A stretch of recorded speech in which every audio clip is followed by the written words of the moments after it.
Oi pessoal, tudo bem?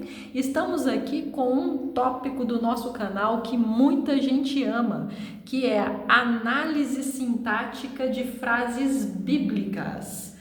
Hoje o nosso vídeo de análise sintática está trazendo uma análise sintática mais avançada. Por quê?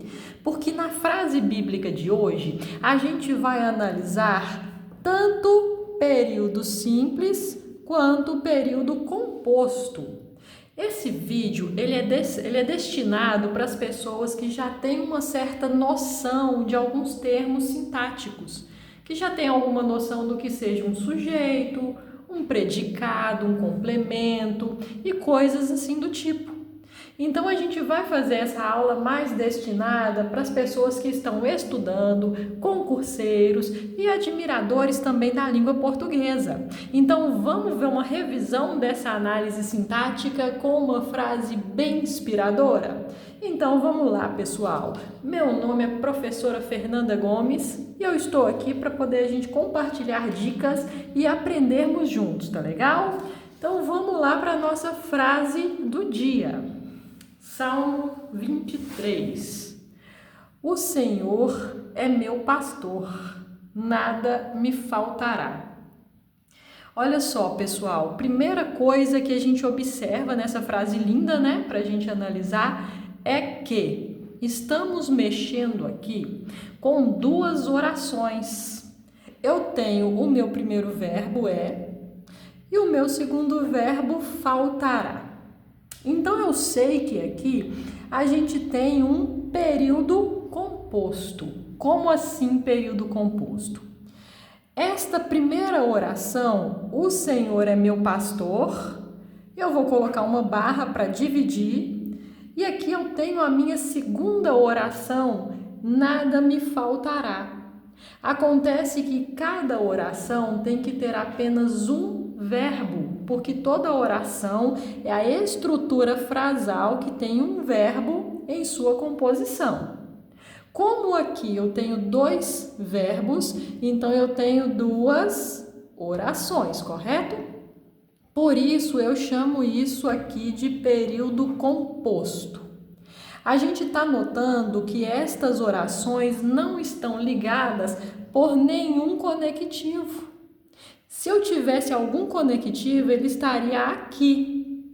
A gente tem apenas um ponto e vírgula separando uma oração da outra. Então, a gente fala que essas orações estão justapostas, ou seja, uma oração colocada do ladinho da outra. Mas a gente vai começar a nossa análise sintática por período simples, ou seja, vamos pegar primeiro esta oração, depois a gente pega a segunda. Quando a gente fala assim, vamos analisar os termos de um período simples, a gente tem que estar dentro de uma oração e iniciar a análise de cada um dos seus fatores. Quando a gente fala vamos analisar a nível de período composto, é uma oração inteira com relação à outra. Então vamos na primeira oração. Primeira coisa que a gente encontra aqui é o sujeito. Para a gente achar o sujeito dessa oração, a gente vai perguntar para o meu verbo. Quem é o meu pastor? O Senhor. Está aqui o meu sujeito. Achei o sujeito, vamos classificar o sujeito. Para classificar esse sujeito, a gente vai separar o núcleo dele. Qual que é o núcleo desse sujeito? É a palavra Senhor. Esse é o núcleo do sujeito. Agora pega essa dica de núcleo. O núcleo do sujeito sempre vai ser um substantivo ou um pronome substantivo, por exemplo, e não vai haver preposição antes deste núcleo. Então, procura um substantivo que não esteja antecedido por preposição, correto? Beleza. Como nesta frase o meu sujeito tem apenas um núcleo, a gente chama de sujeito simples, ou seja, formado por apenas um núcleo. Agora que dentro do meu sujeito sobrou esse artigozinho que está com a função apenas de determinar esse substantivo, está apenas acompanhando, é um termo acessório, eu vou chamá-lo de adjunto adnominal. Beleza, sujeito classificado. Tirei o sujeito, tudo aquilo que sobra, que é a informação que eu tenho a respeito do sujeito, é o meu predicado. Predicado é tudo aquilo que eu digo sobre o sujeito e eu tenho que classificar esse predicado. Vejam bem, para eu classificar o tipo de predicado, eu tenho que ir para o meu verbo e pensar se ele é ou não um verbo de ligação. Quando a gente trabalha com este verbo, está aqui trata-se do verbo ser. E o verbo ser, ele é um verbo que indica estado, ele é vazio de conteúdo. Então, a gente vai classificar esse verbo como um verbo de ligação. Ele está aqui apenas para ligar uma característica que se refere ao meu sujeito. Então, a gente vai aprender que verbo de ligação nunca é núcleo. O verbo de ligação nunca pode ser núcleo de predicado nenhum. Então, quando isso acontece, o meu núcleo será a característica que se refere ao meu sujeito. Então, aqui o núcleo do meu predicado é o termo meu pastor. Pode parecer até estranho um núcleo com mais de uma palavra, só que quando a gente trabalha com um núcleo, que é uma qualidade, uma característica do sujeito, ele pode sim ser uma expressão maior. Então, como o meu núcleo é uma característica, eu sei que este meu predicado é o predicado nominal.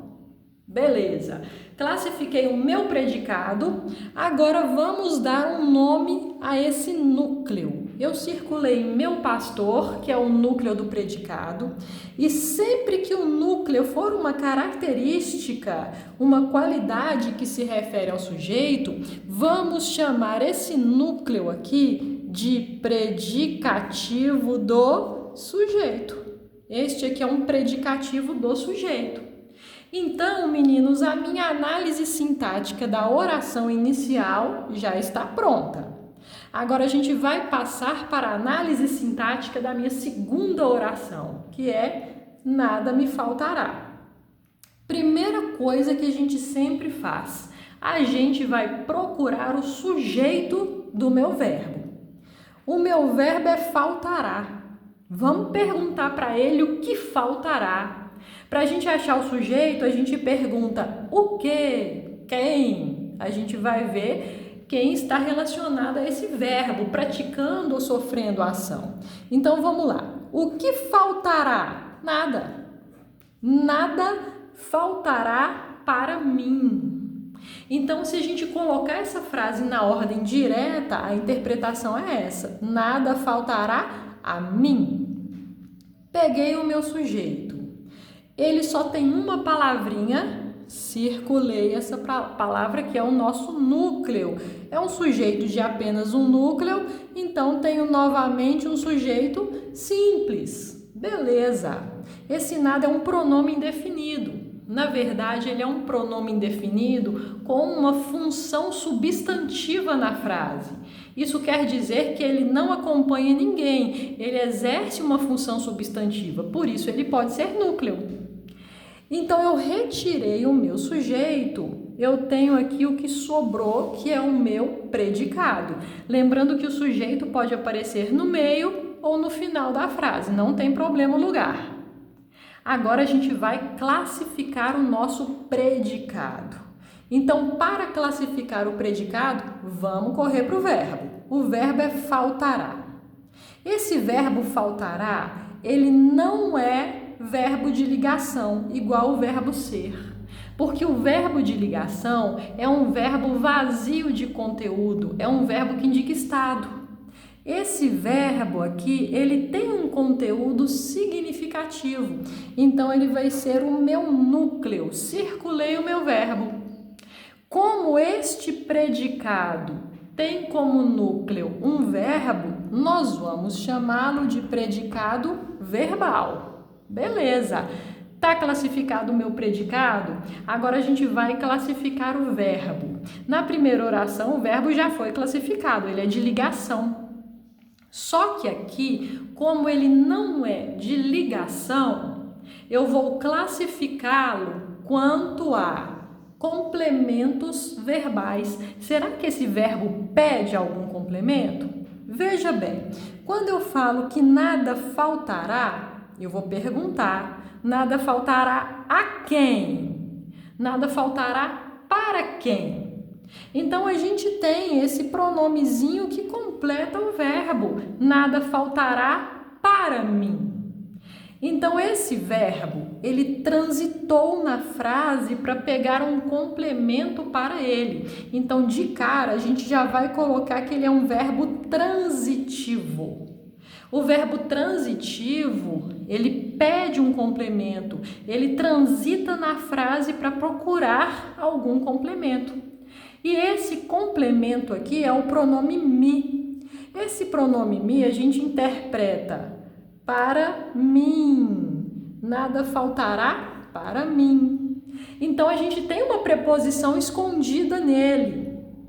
Então, sabendo disso, que eu tenho um complemento para esse verbo e a minha preposição está escondida neste verbo, a gente tem que continuar a classificar o verbo.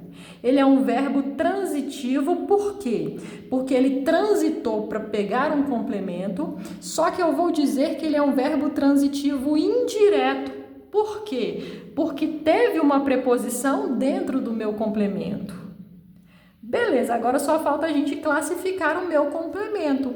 Todos os complementos verbais são chamados de objetos. Então, a gente tem o me como sendo um objeto na minha frase. Agora, os objetos, eles têm dois tipos, podem ser diretos ou indiretos. Vocês perceberam que o verbo é um verbo transitivo indireto? Ele transitou para o verbo de uma forma indireta porque teve uma preposiçãozinha ali no meu objeto. Então, aqui a gente vai classificar o me como um objeto indireto. Prontinho, a análise interna da frase, das orações, já está feita. Vocês estão gostando, pessoal, do vídeo? Se está tudo tranquilo, se vocês estão entendendo bem a explicação, dá uma curtidinha aí, tá? Porque agora a gente já vai partir para outra análise. Agora a gente vai analisar período composto. Como que eu vou classificar essa oração com relação a essa oração aqui? Então, vamos lá. Quando a gente classifica a nível de oração, a gente sabe que eu tenho dois tipos de orações, as orações coordenadas e as orações subordinadas. Qual seria a diferença delas? As coordenadas são orações independentes sintaticamente. Ou seja, o Senhor é meu pastor. Deu para entender? Nada me faltará. Também deu para entender, porque não tem nenhum termo sintático desta oração na outra, e eu também não tenho nenhum termo sintático desta oração na outra. Então, a gente já está percebendo que estamos mexendo com a coordenação. Agora, se fosse o caso de ser uma oração subordinada, a gente teria orações dependentes, ou seja, um termo sintático de uma oração estaria na outra. Então, a gente vai classificar a nível de coordenação. Primeiro, começando com essa oração. O Senhor é meu pastor, a gente já tinha colocado uma barra para dividir. Esta primeira oração, a gente já sabe que é uma oração coordenada, porque ela não precisa da outra oração, ela está independente. Agora a pergunta é: Esta oração, ela tem alguma conjunção dentro dela? Não tem. Por que a gente sabe se tem ou não tem uma conjunção? Porque pressupõe-se que a gente já conheça pelo menos uma listinha básica de quais são as conjunções. Depois a gente vai fazer mais videozinhos de dicas para vocês com esses tópicos da língua portuguesa. Aí a gente faz se vocês quiserem, claro, sobre conjunções. É só colocar aí nos comentários. Se precisar, a gente vai fazer. Como esta oração não tem conjunção, nós vamos chamá-la de oração coordenada assindética, ou seja, assindética, ausência do síndeto, ausência da conjunção. Beleza. Primeira oração classificada, vamos para a segunda. A segunda oração, nada me faltará. Ela também está independente, então já vou colocar a oração coordenada. E se eu for olhar, ela não tem conectivo. Ela é apenas separada por meio da pontuação. Então, como também está ausente de conectivo, oração coordenada assindética de novo. Se ela tivesse alguma conjunçãozinha aqui, ela seria sindética, ela não seria assindética. Então, agora a gente já classificou as duas. Oração coordenada assindética a primeira, oração coordenada assindética a segunda. A gente teve aqui um período composto por orações coordenadas. Então, pessoal, já classificamos tudo. A gente fez uma mistura aqui grande de todos os termos da análise sintática. Eu considero estas orações simples dentro da análise sintática porque existem vários outros termos de uma análise sintática que a gente precisa aprender. Então, se vocês gostaram dessa frase, dessas dicas, comentem aqui, se inscrevam no canal e a gente vai trazer depois outras frases para a gente poder analisar juntos e fazer aquela revisão que todo mundo gosta, tá bom? Então eu vou ficando por aqui, pessoal. Aquele abraço para vocês e fiquem com Deus.